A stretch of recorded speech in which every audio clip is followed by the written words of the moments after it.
All right, we're going to make a video of here how to set up the Snap-on tool. We'll exit the tool altogether to start with. Now you have this versus ignition kit for your Snap-on scope that has that port on the back of the scope. It's this port right here, the auxiliary port. It takes a special adapter on it. We'll pull it out of this other kit I got that I'll keep in the bag. This is the adapter for your sink. The sink is 603522A.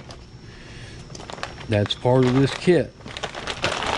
And you have this other component, which is your actual cylinder that captures. The other one is a sink to sync it to the scope to be able to label the firing order. This is the actual ignition tool that displays your firing on this distributor system.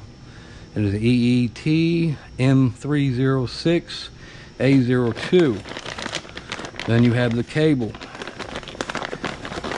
And the cable is a 603422A. Now this whole thing sold as a kit is an EAK0294BO9A. When you go on your Snap-on tool, after you've set up, you've got to set up the one to the coil wire, the other one to your sink cylinder, which has got to be cylinder 1 with the Snap-on software. This one here I have on the coil wire, set up ready to go on the coil wire, and the other one I got synced to cylinder 1. Firing order on this was shared to me by Kevin Botwell, good friend, because I couldn't locate on Mitchell, and our actual firing order is 154-26378. You go into the scope, you want to choose ignition, and you want to choose parade. Then you go into setup again, ignition setup. You'll see here you have choices for cylinders, choices of the trigger, which is the plug on this one because I'm triggering off cylinder 1. I'm using the coil for my capture. And there's your firing order choices on the 8-cylinder. You have multiple choices. In this case, we got 154-26378. And then we'll start the truck. Since we put the fuel pressure regulator on it, no longer has a symptom with long crank. Starts right up.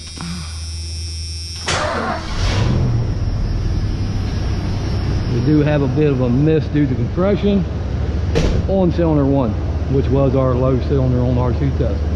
But all our cylinders are even, look healthy, don't see an issue. We'll try to get you a capture of acceleration. You'll see it actually looks pretty good.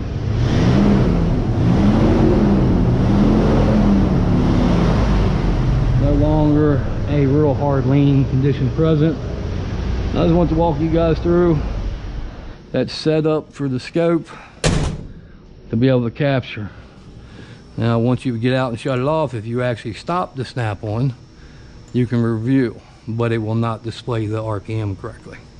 But you can actually see, because it is being triggered. So once you've shut the truck off, you actually have a capture that's been recorded. I've recorded this one a few times, so I'm not too concerned about it. This has a new cap and rotor on it, but I still see a little something weird at 6, but that was doing acceleration. I got good, decent oscillations now.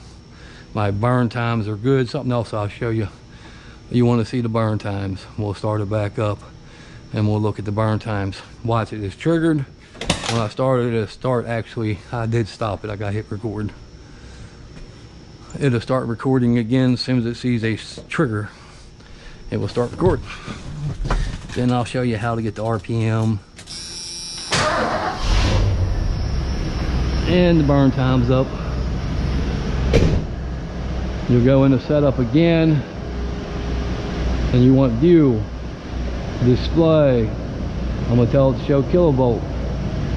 And now you're actually looking at live burn times on these cylinders. Over here you can see they're actually moving.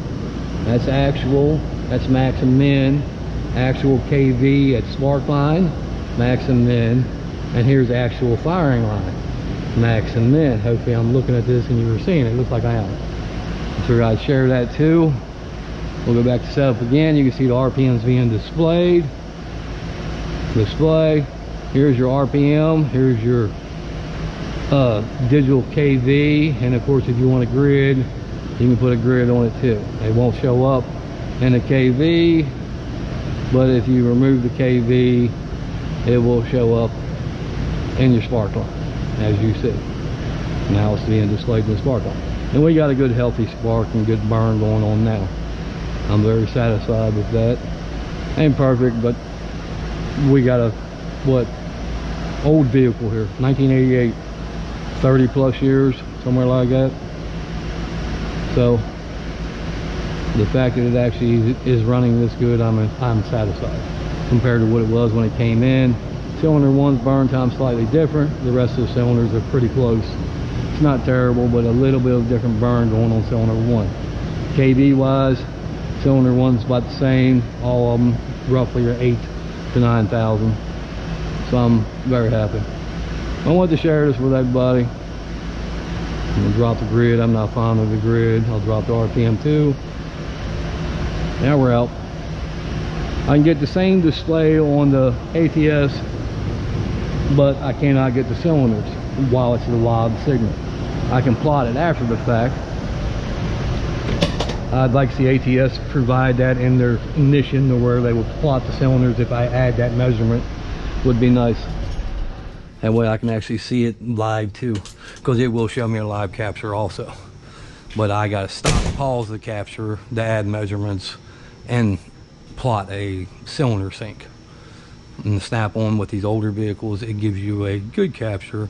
Dealing with these older ignition systems is one of my go-tos when I mess with distributors, is the Snap-on, because all the leads and connections I have already set up for it. All right, I hope you enjoyed the video and hope to help some people that might actually have a problem with walking through this setup.